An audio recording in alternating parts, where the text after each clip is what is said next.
The Senate President is recognized to explain his vote. Thank you, Mr. President. Distinguished colleagues, sa mga minamahal nating kababayan. For many of us, the past 2 weeks have proven to be an exasperating, mentally and emotionally exhausting experience. Both sides have fought bitterly at the electoral struggle to articulate what they respectively believe to be the correct position or view on the issues involved. Passions had run high as demonstrators, whether for or against impeachment, took to the streets armed with their familiar slogans and chants to air their voice on the matter. Various sectors of society, from business, retired military, academe, denominations of faith, offered suggestions for a return to a state of normalcy in the official relations of governmental branches. Through all these, and as early as the time when the articles of impeachment had been constituted, the court was specifically asked, told, urged, and argued to take no action of any kind and form with respect to the prosecution by the House of Representatives of the impeachment complaint. When the present petitions were knocking, so to speak, at the doorsteps of the court, the same clamor for non-interference was made through what are now arguments of lack of jurisdiction, non-justiciability, and judicial self-restraint, aimed at halting the court from any move that may have a bearing on the impeachment proceedings. The court did not heed the call to adopt a hands-off stance as far as the question of constitutionality of initiating the impeachment complaint is concerned. What lies in here, is an issue of genuine constitutional material which only the court can properly and competently address and adjudicate in accordance with clear-cut allocation of powers under our system. The claim, therefore, that the court, by judicially entangling itself with the process of impeachment, has effectively set up a regime of judicial supremacy is patently without basis in fact and in law, because it is not at all the business of the court to assert dominance, judicial dominance, over the other two great branches of government. Rather, the raison d'etre of the judiciary is to complement the discharge by the executive and legislative of their own powers to bring about ultimately the beneficent effects of having founded and ordered our society upon the rule of law. Mr. President, distinguished colleagues, the institution that is the Supreme Court, together with all other courts, has long held and been entrusted with the judicial power to resolve conflicting legal rights regardless of the personalities involved in their suits or actions.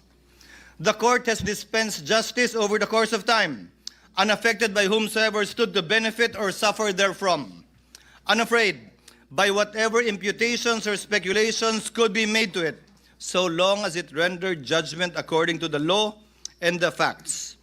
No one is above the law or the Constitution. This is a basic precept in any legal system which recognizes equality of all men before the law as essential to the law's moral authority and that of its agents to secure respect for and obedience to its commands. Perhaps there is no other government branch or instrumentality that is most zealous in protecting that principle of legal equality other than the Supreme Court, which has discerned in its meaning and ramifications through its application of numerous cases, especially the high-profile kind in the annals of jurisprudence. The Filipino nation and its democratic institutions have no doubt been put to a test once again by this impeachment case. Accordingly, the court resorted to no other than the Constitution in search for a solution to what many feared would ripen to a crisis in government. Sa muli, magandang gabi po sa ating lahat. Hindi ko po salita mga sinambit ko na ilang minuto. Yun po ay paraphrase at halos eksaktong quotation ng salita ni dating Justice Conchita Carpio Morales sa Francisco ruling na kinatigan ng mayoriya ng mga miyembro ng Korte Suprema, kabilang na si dating Chief Justice Puno, dating Justice Carpio, dating Justice Ascuna, dating Justice Panganiban. Ano nga ba itong Francisco ruling na pinag-uusapan natin ito? Ano nga ba ang pinagkaiba nito sa kasalukuyan nating hinaharap? At bakit ko ba ito tinatanong? Ginoong Pangulo, Bahagi ako ng Kongresong nagtangka na i-impeach si dating Chief Justice Davide. Bakit ko sinabing tangka? Dahil pinigilan po kami ng Korte Suprema. In-enjoin at nag-issue ng TRO ang Korte Suprema at ito yung desisyong yun. Francisco, case na palaging sinasite po natin. Ano bang pinagkapareho? Ang aligasyon laban sa nasasakdal noon na si Chief Justice Davide, kaugnay din ng corruption. Daang milyon din. Ang pinag-usapan, initiation of impeachment na dapat sole prerogative din ng Kamara. Ang pinag-usapan, ano bang definisyon ng initiation na dapat sole jurisdiction din ng Kamara? Ang tanong ko po ay simple. Noong mga panahong yun, nasaan po lahat na nagrereklamo ngayon at nagko-question sa desisyon ng Korte Suprema? Yung mga mahistradong nagko-question ngayon na retirado na, bumoto sila pabor doon. Subalit ngayon, tila nag-iba ang posisyon. Ano nga ba ang pinagkaiba kung meron man? Klaro ang pinagkaiba. Iba ang pangalan ng nasasakdal. Today, Mr. President, distinguished colleagues, the very supremacy of the Supreme Court is being called into question, and with it, the very foundation of the rule of law. As Senate President and as a member of this chamber and as a member of the bar, I will not sit idly by and allow this. At stake is the very idea that justice should be governed by laws that apply to all, equally to all, rather than the whims and caprices of public opinion. As Justice Frankfurter once said, if one man can be allowed to determine for himself what is law, every man can. That means first chaos, then tyranny. Legal process is an essential part of democratic process. Whether it's a mob or a minority, bias and prejudice blinds, divides, and destroys. Former U.S. Supreme Court Justice Sandra Day O'Connor also said it best. The law provides necessary continuity amidst our constantly shifting political landscape. It guarantees everyone will be treated equally, whether they are in today's or yesterday's majority, so they know what to expect, whether what they do is popular or unpopular at that time. The courts, Mr. President, with the Supreme Court at the helm, are the guardians of the rule of law, making sure everyone plays by the same rules and receives equal justice. For the rule of law to prevail, the High Court must act as a compass, not as a political cheerleader, impartially applying the law by calling out violations, not swayed by public opinion or political allegiance. Respect for the rule of law, Mr. President, requires all of us to adhere to final or immediately executory decisions of the court, even when there is a winner and a loser, to avoid deadlocks and maintain legal order.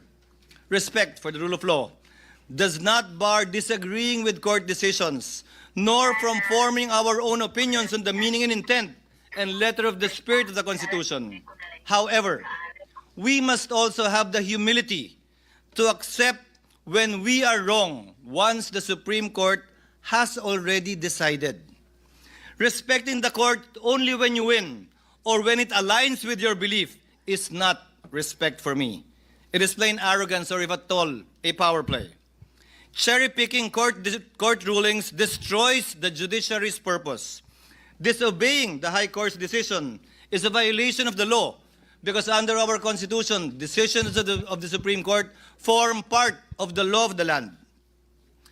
I made these remarks, Mr. President, amidst recent calls for this august body to disregard the Supreme Court's recent ruling in Duterte v. HOR. These calls for judicial disobedience have been aided and abetted by so-called legal luminaries and experts who fancy their wisdom and knowledge of the Constitution as better, higher, more supreme than that of the Supreme Court. Miyembro po ba sila ng Supremist Court? Miyembro po ba sila ng Super Supreme Court? Sa pagkakaalam ko po, iisa lamang ang Korte Suprema. At ayon sa ating konstitusyon, Korte Suprema ang bukod tanging pwedeng makapagsabi kung ano ang kahulugan ng ating saligang batas. Walang iba. Allow me to demonstrate, for example, Mr. President, the legal gymnastics these people have been undertaking. In the past, and I have borne the brunt of this, sabi nila, Forthwith ang sinabi sa Senado, ibig sabihin yan agad-agad. Despite the rulings of the Supreme Court that say it is within a reasonable time. Pero doon na tayo sa agad-agad. Sabi ng rules ng House, dapat i-refer ng SecGen immediately sa Speaker. 2 buwan bago niya ginawa yon. Oh, okay lang sa kanila. Di naman sila nagreklamo. Immediately po ang gamit, ha? Hindi forthwith. Sabi naman ngayon ng Korte Suprema, immediately executory. Ay, teka lang. Hintayin muna natin. Hindi ba final? Kapag ka convenienteng gamitin yung mga salita pabor sa posisyon nila, edi okay lang. Kapag ka hindi naman, ay hindi rin. Hindi po ganun dapat yon. Hinihiling nila ngayon sa Senado na ipagpaliban muna ang anumang aksyon para intayin ang anumang desisyon ito kaugnay sa motion for reconsideration na inihain ng Kamara sa Korte Suprema. Subalit tulad ng naipaliwanag na kanina kaugnay ng motion na pinagbobotohan natin ngayon, kung magbago man ang Korte Suprema sa kanilang desisyon na unanimous noong July 25, 2025, meron pong paraan at proseso pa ang Senado para sundin ang bagong desisyon yan ng Korte Suprema kung sakasakaling mangyayari po yan. In the past, it was also said, nauna nagsalita si Senator Bato, bawal daw at walang karapatan mag-motion ang sinumang Senator Judge dahil trabaho daw ng depensa yon. Eh bakit yung mga parehong tao yung pinag-uusapan? Dapat maghain tayo ng motion for reconsideration. Hindi ba trabaho din ng prosecution yon? Hindi naman po pwede na pwede lang pag kayo, hindi na pwede pag iba. Now the prosecution has actually filed a motion for reconsideration, and rightfully so, and not by this chamber. Noon kapag nung bumoto kami para i-remand ang impeachment complaint sa Kamara, pinapaboran daw namin yung nasasakdal. Sinabi ko na rin yan, na yung kontra sa impeachment at pabor sa impeachment, hindi ko didinggin. Na yung kontra at pabor kay Vice President Sara Duterte, hindi ko didinggin. Dahil may rason kung bakit babaeng nakapiring ang mata ang simbolo ng ating hustisya, na humahawak ng espada sa kabilang kamay at panimbang sa kabilang kamay. Dahil wala po dapat kinikilala ang hustisya na personalidad. Sino man ang nasasakdal, dapat pareho lamang po ang ating mga magiging desisyon. Sabi din nila, will of the people daw ito. Eh sino ba si people? Balikan po natin ang naging desisyon ng Korte Suprema. Ayon sa desisyon ng Korte Suprema sa panunulat ni Justice Malcolm sa Alejandrino versus Manuel Quezon, pinag-aaralan po ito ng mga first-year law students. Quote, the judiciary, under its powers to interpret the Constitution and the laws, has the duty and the right to declare what the will of the people is as expressed in the fundamental law of the land. Hence, where the acts of the executive or legislative departments violate the will of the people as expressed in the organic law of the land, it is the sworn duty of the judiciary to interpret and to declare that will of the people and the right of the citizen has been violated and or transgressed. Allow me to answer a few more, Mr. President, Your Honor. As I stated earlier, sabi ng ilan, hintayin natin na maresolbahan ang motion for reconsideration. Pero dun sa parehong araw na naghain ng motion for reconsideration ng Kamara, nagsalita ang tagapagsalita ng Korte Suprema at sinabing immediately executory pa rin ang desisyon. Sinahit ko rin kanina ang Section 1, Rule 16, AM number 10-4-20 ng Supreme Court na nagsasabi na ang resolusyon ay magiging executory lamang kapag ka ito'y nagkaroon ng entry of judgment maliban na lang kung sinabi sa desisyon na ito'y immediately executory na siyang nangyari sa kasong ito. Binanggit din kanina ni Senator Cayetano ang Section 4, Rule 39 ng Rules of Court na nagsasabi na immediately executory na mga desisyon ay hindi kailangan maghintay na maresolbahan anumang apela o motion for reconsideration na nakabinbin. Ginagamit din ang operative fact doctrine. Ang operative fact doctrine po ay exception sa rule ng null and void ab initio. ito po ay hindi rule, ito ay exception sa rule. Gamit po ang sinulat na desisyon ni Justice Tony Carpio sa League of Cities versus Comelec. Ito ang sinabi po niya. The invocation of the operative fact doctrine is an admission that the law or act is unconstitutional. Bago po natin sabihin, gamitin natin to, aminin niyo muna, illegal at bawal ang ginawa ng Kamara. Sa parehong desisyon, sinabi din ni Justice Carpio, it will open the floodgates to wanton enactment of unconstitutional laws and the commission of unconstitutional acts and a mad rush for their immediate implementation before the court can declare them unconstitutional. This view, according to him, is an open invitation to serially violate the Constitution and be quick about it, lest the violation be stopped by the court. Sinabi din po ni Justice Carpio sa desisyong Aralio versus Aquino, those who acted in bad faith with gross negligence cannot invoke this doctrine. Hindi po pwedeng pakinabangan nung taong gumawa ng unconstitutional at illegal act ang doktrinang ito. Pwede lamang po itong gamitin ng mga partidong walang kinalaman dun sa ginawang mali, masama o dinaayon sa saligang batas. Ika nga, he who comes to equity must come with clean hands, and he who seeks equity must likewise do equity. Mr. President, distinguished colleagues, kinondina din ng ilang legal luminaries tulad ng Philconsa na dating pinangunahan ng nanguna sa impeachment complaint na si Speaker Romualdez, ilang taon lamang ang lumilipas, na hindi daw, bagong requirement daw ang due process. Dagdag daw ito. Mr. President, Your Honors, they should read Francisco again.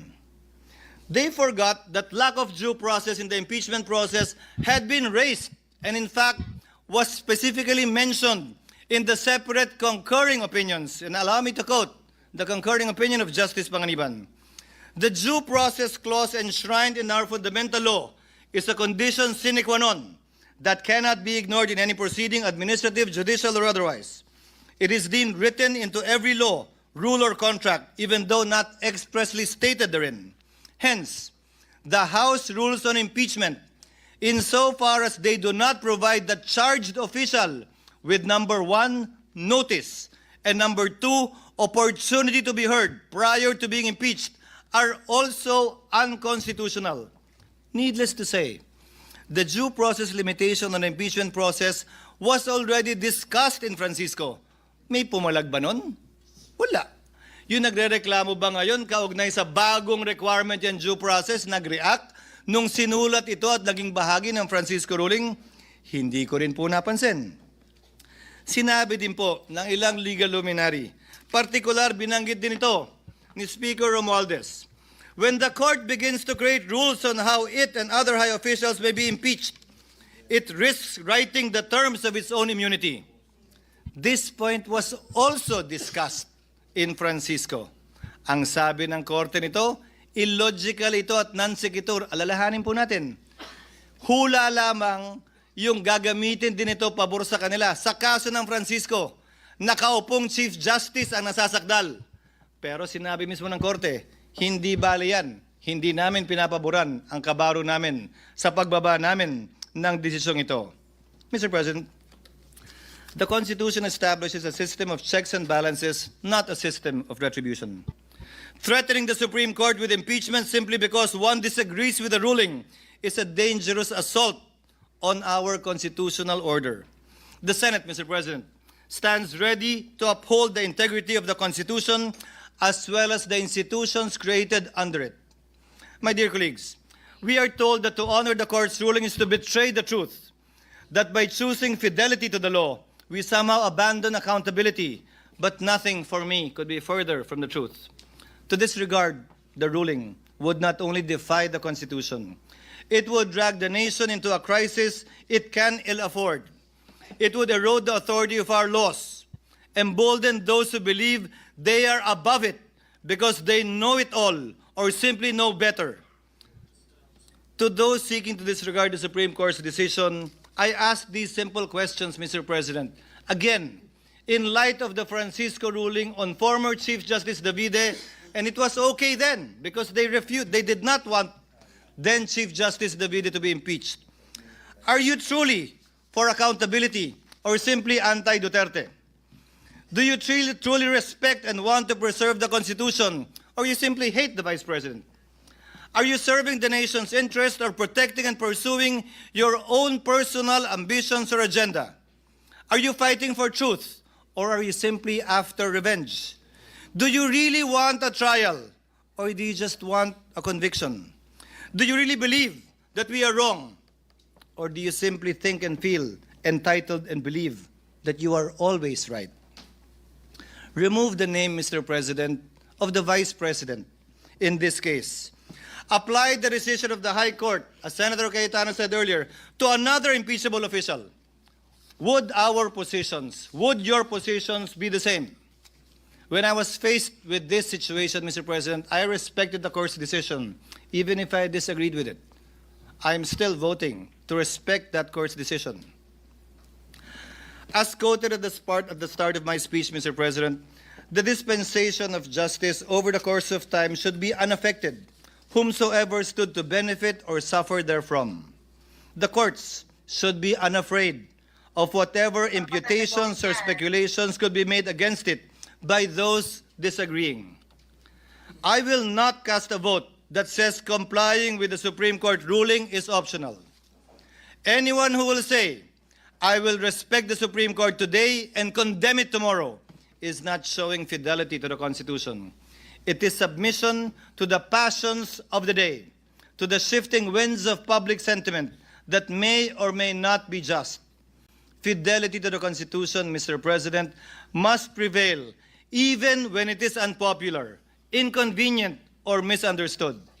In fact, Mr. President, distinguished colleagues, it must prevail especially when it is unpopular, when it is inconvenient, and misunderstood.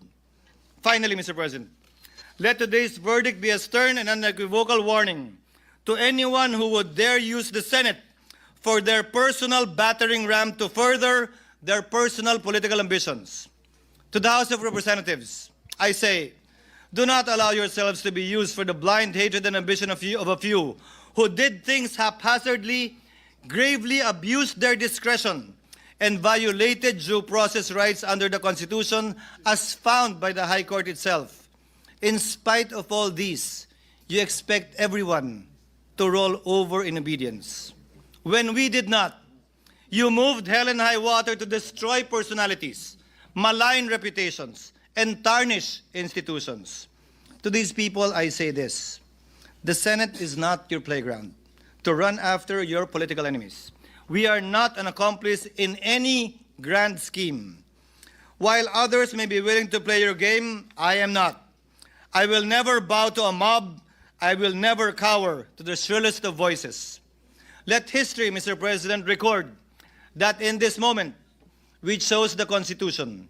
We chose the rule of law by defending the integrity of the Supreme Court and maintaining the system of checks and balances under our Republican system of government. Let this chamber be remembered, not for the passions we inflamed, but for the principles we upheld. I vote yes to the motion, Mr. President. I vote yes to the rule of law, yes to the Constitution, yes to the supremacy of the Supreme Court in interpreting it. Thank you, Mr. President. Thank you, Senate President.